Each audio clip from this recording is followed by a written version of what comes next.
क्या question, 8 metre ऊंचे भवन के शिखर से एक मीनार के शिखर का उन्नयन कोण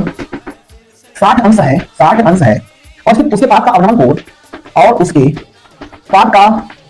अवनमन कोण 45 डिग्री है। मीनार की ऊंचाई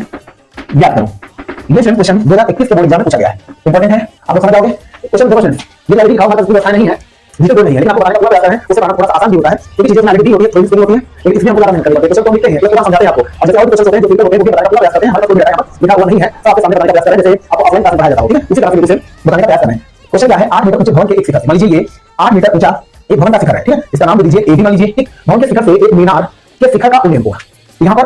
ये आ जाएगा, मान लीजिए हम खींच रहे हैं क्योंकि पूछा गया है मीनार के शिखर का उन्नयन कोण, यहाँ पर मान लीजिए ये एक मीनार है, ठीक है, जिसको हमको ऐसे बनाना पड़ेगा, और ये यहाँ पर 8 मीटर ऊंचा भवन है, तो मीनार के शिखर का उन्नयन कोण ये वाला, ठीक है, ये हो जाएगा 60 डिग्री सवाल के अकॉर्डिंग, ठीक है, और उसके बाद का अवनमन कोण यहाँ पर इसको आधा करके डालेंगे, और पूछा गया 60 डिग्री, और उसके बाद का अवनमन कोण 45 डिग्री है, तो यहाँ पर स्टूडेंट ऐसे बनाएंगे इसको, ये हो जाएगा 45 डिग्री, अवनमन कोण यहाँ पर भी 45 डिग्री लिख सकते हैं, ठीक है। हमसे पूछा जा रहा है मीनार की ऊंचाई, तो ये स्टूडेंट इधर देखो, नाम दे दीजिए ए बी, यहाँ दिया हमने सी, डी दिया, यहाँ पर दिया ई, ठीक है, तो ये इतनी हाइट हम मान लेते हैं h, और ये इधर ए बी स्टूडेंट 8 है, तो ये इतना सी भी 8 हो जाएगा, ठीक। हमसे स्टूडेंट ये टोटल यानी h का मान हमको पता चल जाए, तो ये हमको चाहिए h प्लस 8, मतलब h का मान निकला है, तो आसानी से हम यानी मीनार की ऊंचाई ज्ञात कर लेंगे, मतलब h का मान निकला 8 हम जोड़ देंगे, मीनार की ऊंचाई पता चल जाएगी। उम्मीद करते हैं ये चीज आपको समझ में आया होगा। तो यहाँ पर सेक्शन राइट किए हैं जिसे आपको आसानी से समझ में आए। फर्स्ट केस त्रिभुज एबीसी देखिए, ए बी सी इतना, ठीक, लिख लेते हैं त्रिभुज ए बी सी में, चाहे आप लिख सकते हो एसीबी बीसीए, इससे कोई प्रॉब्लम होने वाली नहीं है। मेन इसमें ये ध्यान रखना है कि जिन 90 डिग्री को छोड़ दो तो पार हो जाएगी, जिस एंगल की बात करेंगे उसके सामने वाली लंब हो जाएगी, तो आपको ध्यान रखना है कि कोई भी एंगल से ये त्रिभुज से कोई प्रॉब्लम ना होना चाहिए। तो ये हो जाएगा इसमें सिस्टम, ये इसमें काम करते हैं, इसको मान लेते हैं x, ठीक है, नहीं मानोगे तो आप इसी लिखो, अभी बताते हैं। और ये x है, तो ऊपर वाली ये भी तो आधा लिखा है, मान लीजिए इसके सापेक्ष जो भवन की, तो यहाँ पर भी x हो जाएगा, ऐसा समझ लिया। तो त्रिभुज एबीसी लिखा होगा में इसमें लिख देंगे tan कितना 45 डिग्री बराबर, ये क्या हो जाएगा ab बटे में आ जाएगा ac या c आप लिख सकते हो। tan 45 का मान होता है 1,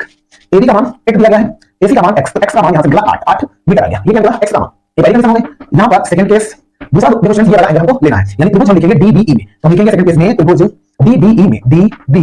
में इसमें वही प्रोसेस tan 60 बराबर ये एंगल ये हो जाएगा लंब, तो यहाँ लिखेंगे DE बटा ये हो जाएगा BE, tan 60 का मान होता है √3, b का मान यानी h माना है हमने bx है, ठीक है। अब क्योंकि x बराबर कितना निकाल चुके हैं 8, तो यहाँ पे आ जाएगा 8, यहाँ पे √3, तो h बराबर 8 √3, ये क्वेश्चन आएगा h का मान, ये h का मान इसमें निकला है क्योंकि x का मान 8 था, तो h का मान आ गया 8 √3। तो यहाँ पर हम लिखेंगे अतः, हमसे पूछा गया मीनार की ऊंचाई, तो यहाँ लिखेंगे अतः मीनार की ऊंचाई क्या आएगा h + 8 थी, तो h + 8, h का मान कितना है 8 √3 प्लस कितना हो जाएगा 8। इसमें स्टूडेंट्स हल करके आपने ये देना, इसमें 8 का मान लीजिए तो √3 प्लस 1 मीटर, ये स्टूडेंट्स क्या आ गया मीनार की ऊंचाई आ गई। इसमें मेन स्टूडेंट्स यानी चित्र, आप चित्र बनाओगे क्वेश्चन के अकॉर्डिंग तो क्वेश्चन बहुत जल्दी लग जाएंगे, आपको मान बताना चाहिए, मान बनाना तो इस क्वेश्चन आप लोग आसानी से लगा सकते हो। उम्मीद है कि क्वेश्चन आपको समझ में आया होगा, एक बार यहाँ दोबारा प्लीज फिर से लीजिए, आपको 100% समझ में आया होगा क्योंकि इसको हमने बहुत बारीकी से बताया।